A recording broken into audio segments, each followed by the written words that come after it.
Welcome to the Plume and Page. Today's story is 20,000 Leagues Under the Sea by Jules Verne. Chapter 37. The Ice Bank. The Nautilus resumed its unruffled southbound heading. It went along the 50th meridian with considerable speed. Would it go to the pole? I didn't think so, because every previous attempt to reach this spot of the globe had failed. Besides, the season was already quite advanced, since March 13 on Antarctic shores corresponds with September 13 in the northernmost regions, which marks the beginning of the equinoctial period. On March 14 at latitude 55 degrees, I spotted floating ice, plain, pale bits of rubble 20 to 25 feet long, which formed reefs over which the sea burst into foam. The Nautilus stayed on the surface of the ocean. Having fished in the Arctic seas, Ned Land was already familiar with the sight of icebergs. Conseil and I were marvelling at them for the first time. In the sky toward the southern horizon there stretched a dazzling white band. English whalers have given this the name Ice Bank. No matter how heavy the clouds may be, they can't obscure this phenomenon. It announces the presence of a pack or shoal of ice. Indeed, larger blocks of ice soon appeared, their brilliance varying at the whim of the mists. Some of these masses displayed green veins, as if scrawled with undulating lines of copper sulfate. Others looked like enormous amethysts, letting the light penetrate their insides. The latter reflected the sun's rays from the 1,000 facets of their crystals. The former, tinted with a bright limestone sheen, would have supplied enough building material to make a whole marble town. The farther down south we went, the more these floating islands grew in numbers and prominence. Polar birds nested on them by the thousands. These were petrels, Cape pigeons or puffins, and their calls were deafening. Mistaking the Nautilus for the corpse of a whale, some of them alighted on it and prodded its resonant sheet iron with pecks of their beaks. During this navigating in the midst of the ice, Captain Nemo often stayed on the platform. He observed these deserted waterways carefully. I saw his calm eyes sometimes perk up. In these polar seas forbidden to man, did he feel right at home, the lord of these unreachable regions? Perhaps. But he didn't say. He stood still, reviving only when his pilot's instincts took over. Then, steering his Nautilus with consummate dexterity, he skillfully dodged the masses of ice, some of which measured several miles in length, their heights varying from 70 to 80 meters. Often, the horizon seemed completely closed off. Abreast of latitude 60 degrees, every passageway had disappeared. Searching with care, Captain Nemo soon found a narrow opening into which he brazenly slipped, well aware, however, that it would close behind him. Guided by his skillful hands, the Nautilus passed by all these different masses of ice, which are classified by size and shape with a precision that enraptured Conseil. Icebergs or mountains, ice fields or smooth, limitless tracts, drift ice or floating floes, packs or broken tracts, called patches when they're circular, and streams when they form long strips. The temperature was fairly low. Exposed to the outside air, the thermometer marked -2 degrees and -3 degrees centigrade. But we were warmly dressed in furs, for which seals and aquatic bears had paid the price. Evenly heated by all its electric equipment, the Nautilus's interior defied the most intense cold. Moreover, to find a bearable temperature, the ship had only to sink just a few meters beneath the waves. 2 months earlier, we would have enjoyed perpetual daylight in this latitude, but night already fell for 3 or 4 hours, and later it would cast 6 months of shadow over these circumpolar regions. On March 15, we passed beyond the latitude of the South Shetland and South Orkney Islands. The captain told me that many tribes of seals used to inhabit these shores, but English and American whalers, in a frenzy of destruction, slaughtered all the adults, including penguin females, and where life and activity once existed, those fishermen left behind only silence and death. Going along the 55th meridian, the Nautilus cut the Antarctic Circle on March 16 near 8 o'clock in the morning. Ice completely surrounded us and closed off the horizon. Nevertheless, Captain Nemo went from passageway to passageway, always proceeding south. "But where's he going?" I asked. "Straight ahead," Conseil replied. "Ultimately, when he can't go any farther, he'll stop." "I wouldn't bet on it," I replied. And in all honesty, I confess that this venturesome excursion was far from displeasing to me. I can't express the intensity of my amazement at the beauties of these new regions. The ice struck superb poses. Here, its general effect suggested an oriental town with countless minarets and mosques. There, a city in ruins, flung to the ground by convulsions in the earth. These views were varied continuously by the sun's oblique rays, and were completely swallowed up by grey mists in the middle of blizzards.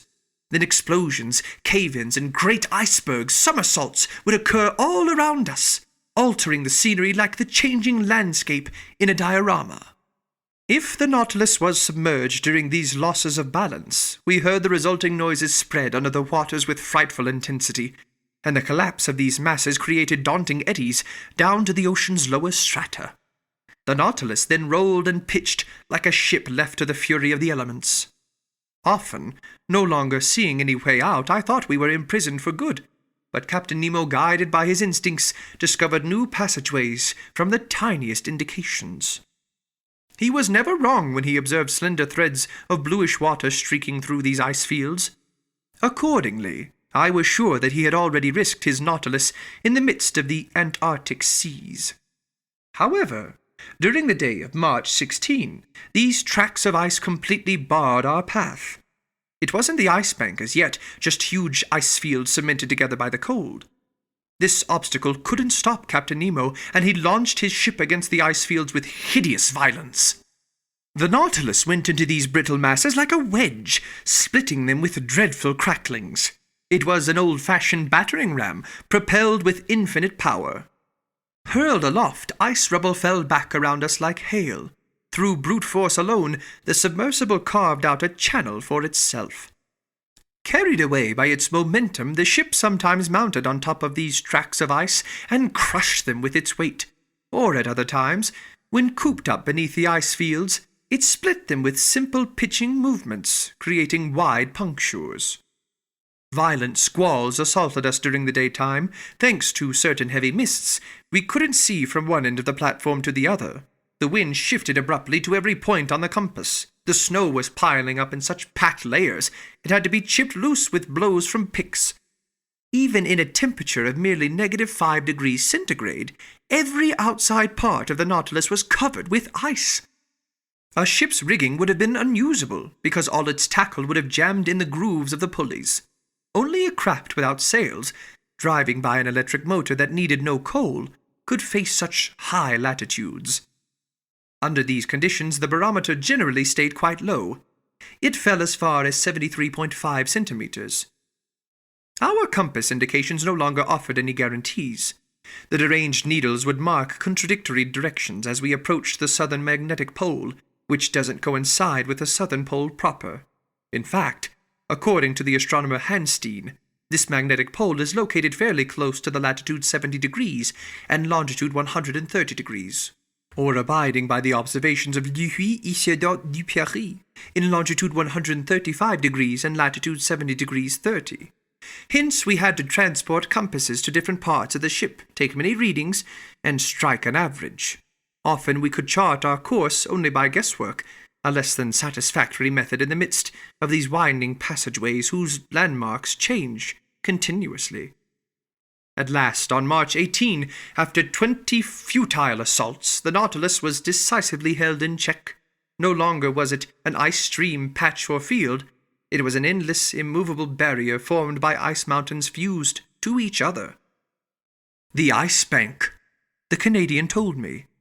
For Ned Land, as well as for every navigator before us, I knew that this was the great insurmountable obstacle. When the sun appeared for an instant near noon, Captain Nemo took a reasonably accurate sight, That gave our position as longitude 51 degrees 30 and latitude 76 degrees 39 south. This was a position already well along in these Antarctic regions. As for the liquid surface of the sea, there was no longer any semblance of it before our eyes. Before the Nautilus's spur there lay vast broken plains, a tangle of confused chunks with all the helter-skelter unpredictably typical of a river's surface a short while before its ice break-up. But in this case the proportions were gigantic. Here and there stood sharp peaks, lean spires that rose as high as 200 feet. Farther off, a succession of steeply cut cliffs, sporting a greyish tint, huge mirrors that reflected the sparse rays of a sun half drowned in mist. Beyond, a stark silence reigned in this desolate natural setting, a silence barely broken by the flapping wings of petrels or puffins. By this point everything was frozen, even sound. So the Nautilus had to halt in its venturesome course among these tracts of ice.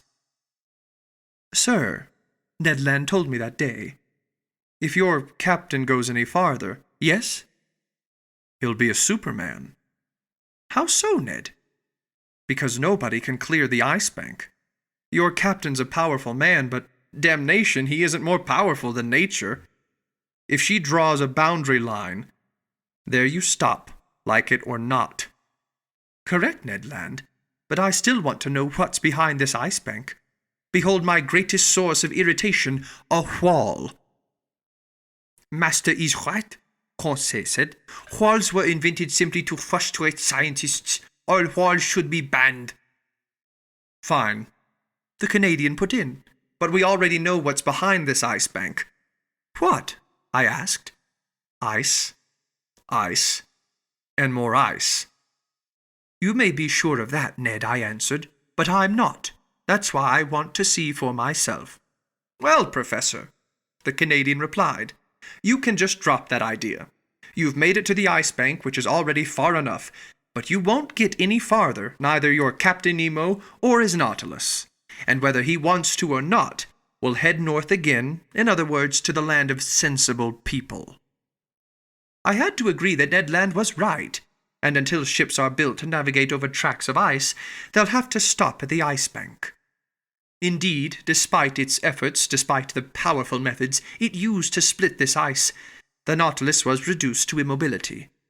Ordinarily, when someone can't go any farther, he still has the option of returning in his tracks, but here it was just as impossible to turn back as to go forward, because every passageway had closed behind us, and if our submersible remained even slightly stationary, it would be frozen in without delay, which is exactly what happened near 2 o'clock in the afternoon, and fresh ice kept forming over the ship's sides with astonishing speed.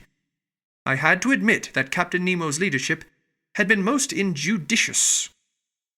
Just then I was on the platform, observing the situation for some while. The captain said to me, "Well, Professor, what think you?" "I think we're trapped, Captain." "Trapped? What do you mean?" "I mean we can't go forward, backward, or sideways. I think that's the standard definition of trapped, at least in the civilized world." "So, Professor Achona, you think the Nautilus won't be able to float clear?" "Only with the greatest difficulty, Captain, since the season is already too advanced for you to depend on an ice break-up." "Oh, Professor," Captain Nemo replied in an ironic tone, "you never change.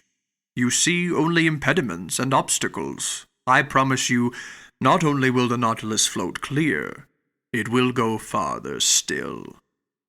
"Farther south?" I asked, gaping at the captain. "Yes, sir. It will go to the pole." "To the pole?" I exclaimed, unable to keep back a movement of disbelief. "Yes," the captain replied coolly. "The Antarctic pole. That unknown spot, crossed by every meridian on the globe. As you know, I do whatever I like with my Nautilus." Yes, I did know that. I knew this man was daring to the point of being foolhardy. But to overcome all the obstacles around the South Pole, even more unattainable than the North Pole, which still hadn't been reached by the boldest navigators, wasn't this an absolutely insane undertaking, one that could occur only in the brain of a madman? It then dawned on me to ask Captain Nemo if he had already discovered this pole, which no human being had ever trod underfoot. "No, sir," he answered me. "But we'll discover it together. Where others have failed, I'll succeed. Never before has my Nautilus cruised so far into these southernmost seas, but I repeat, it will go farther still." "I'd like to believe you, Captain," I went on in a tone of sarcasm. "Oh, I do believe you. Let's forge ahead. There are no obstacles for us. Let's shatter this ice bank. Let's blow it up. And if it still resists, let's put wings on the Nautilus and fly over it." "Over it, Professor?" Captain Nemo replied serenely. "No, not over it, but under it." "Under it?" I exclaimed. A sudden insight into Captain Nemo's plan had just flashed through my mind. I understood. The marvelous talents of his Nautilus would be put to work once again in this superhuman undertaking. "I can see we're starting to understand each other, Professor," Captain Nemo told me with half a smile. "You already glimpse the potential. Myself, I'd say the success of this attempt. Maneuvers that aren't feasible for an ordinary ship are easy for the Nautilus. If a continent emerges at the pole, we'll stop at that continent. But on the other hand, if open sea washes the pole, we'll go to that very place." "Right," I said, carried away by the captain's logic. "Even though the surface of the sea has solidified into ice, its lower strata are still open, thanks to that divine justice that puts the maximum density of salt water 1 degree above its freezing point. And if I'm not mistaken, the submerged part of this ice bank is in a 4-to-1 ratio to its emerging part." "Very nearly, Professor. For each foot of iceberg above the sea, there are 3 more below. Now then, since these ice mountains don't exceed a height of 100 meters, they sink only to a depth of 300 meters. And what are 300 meters to the Nautilus?" "A mere nothing, sir." "We could even go to greater depths and find that temperature layer common to all ocean water, and there we'd brave with impunity the -30 degrees or -40 degrees cold on the surface." "True, sir. Very true," I replied with growing excitement. "Our sole difficulty," Captain Nemo went on, "lies in our staying submerged for several days without renewing our air supply." "That's all?" I answered. "The Nautilus has huge air tanks. We'll fill them up, and they'll supply all the oxygen we need." "Good thinking, Professor Arjona," the captain replied with a smile. "But since I don't want to be accused of foolhardiness, I'm giving you all my objections in advance." "You have more?" "Just one. If a sea exists at the South Pole, it's possible this sea may be completely frozen over, so we couldn't come up to the surface." "My dear sir, have you forgotten that the Nautilus is armed with a fearsome spur? Couldn't it be launched diagonally against those tracts of ice, which would break open from the impact?" "Ah, Professor, you're full of ideas today." "Besides, Captain," I added with still greater enthusiasm, "why wouldn't we find open sea at the South Pole just as at the North Pole? The cold temperature poles and the geographical poles don't coincide in either the northern or southern hemispheres. And until proof to the contrary, we can assume these 2 spots on the Earth feature either a continent or an ice-free ocean." "I think as you do, Professor Arjona," Captain Nemo replied. "I'll only point out that after raising so many objections against my plan, you're now crushing me under arguments in its favor." Captain Nemo was right. I was outdoing him in daring. It was I who was sweeping him to the pole. I was leading the way. I was out in front. But no, you silly fool. Captain Nemo already knew the pros and cons of this question, and it amused him to see you flying off into impossible fantasies. Nevertheless, he didn't waste an instant. At his signal, the chief officer appeared. The 2 men held a quick exchange in their incomprehensible language, and either the chief officer had been alerted previously, or he found the plan feasible, because he showed no surprise. But as emotional as he was, He couldn't have been more impeccably emotionless than Conseil when I told the fine lad our intention of pushing on to the South Pole. He greeted my announcement with the usual "as master wishes," and I had to be content with that. As for Ned Land, no human shoulders ever executed a higher shrug than the pair belonging to our Canadian. "Honestly, sir," he told me, "you and your Captain Nemo, I pity you both. But we will go to the pole, Mr. Land, maybe. But you won't come back." And Ned Land re-entered his cabin, to keep from doing something desperate, he said as he left me. Meanwhile, preparations for this daring attempt were getting underway. The Nautilus's powerful pumps forced air down into the tanks and stored it under high pressure. Near 4 o'clock, Captain Nemo informed me that the ice platform hatches were about to be closed. I took a last look at the dense ice bank we were going to conquer. The weather was fair, the skies reasonably clear, the cold quite brisk, namely -12°C. But after the wind had lulled, this temperature didn't seem too unbearable. Equipped with picks, some 10 men climbed onto the Nautilus's sides and cracked loose the ice around the ship's lower plating, which was soon set free. This operation was swiftly executed because the fresh ice was still thin. We all re-entered the interior. The main ballast tanks were filled with the water that hadn't yet congealed at our line of flotation. The Nautilus submerged without delay. I took a seat in the lounge with Conseil. Through the open window we stared at the lower strata of this southernmost ocean. The thermometer rose again. The needle on the pressure gauge swerved over its dial. About 300 meters down, just as Captain Nemo had predicted, we cruised beneath the undulating surface of the ice bank. But the Nautilus sank deeper still. It reached a depth of 800 meters. At the surface, this water gave a temperature of -12°C, but now it gave no more than -10°. 2 degrees had already been gained. Thanks to its heating equipment, the Nautilus's temperature, needless to say, stayed at a much higher degree. Every maneuver was accomplished with extraordinary precision. "With all due respect to master," Conseil told me, "we'll pass it by." "I fully expect to," I replied in a tone of deep conviction. Now in open water, the Nautilus took a direct course to the pole without veering from the 52nd meridian.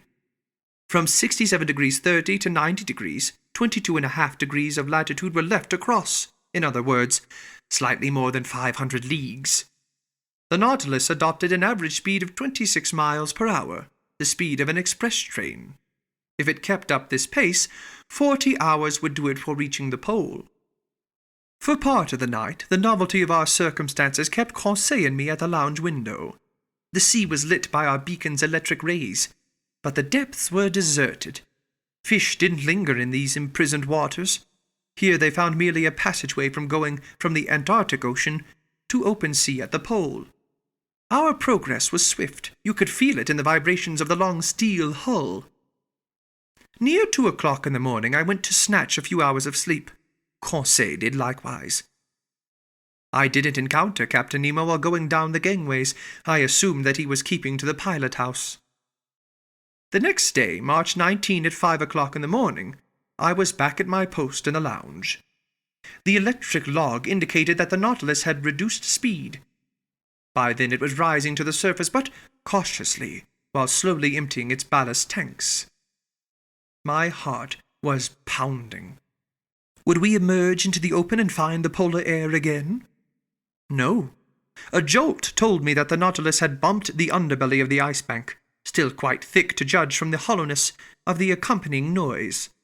Indeed, we had struck bottom, to use nautical terminology, but in the opposite direction, and at a depth of 3,000 meters.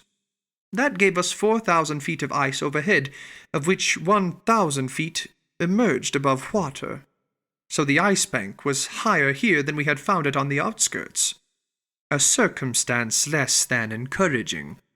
Several times that day the Nautilus repeated the same experiment, and always it bumped against this surface that formed a ceiling above it. At certain moments the ship encountered ice at a depth of 900 meters, denoting a thickness of 1,200 meters, of which 300 meters rose above the level of the ocean. This height had tripled since the moment the Nautilus had dived beneath the waves. I meticulously noted these different depths, obtaining the underwater profile of this upside-down mountain chain that stretched beneath the sea. By evening there was still no improvement in our situation.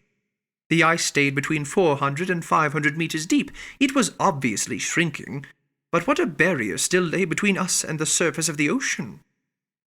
By then it was 8 o'clock. The air inside the Nautilus should have been renewed 4 hours earlier, following daily practice on board.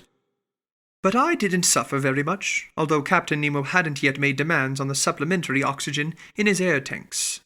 That night my sleep was fitful. Hope and fear besieged me by turns. I got up several times. The Nautilus continued groping.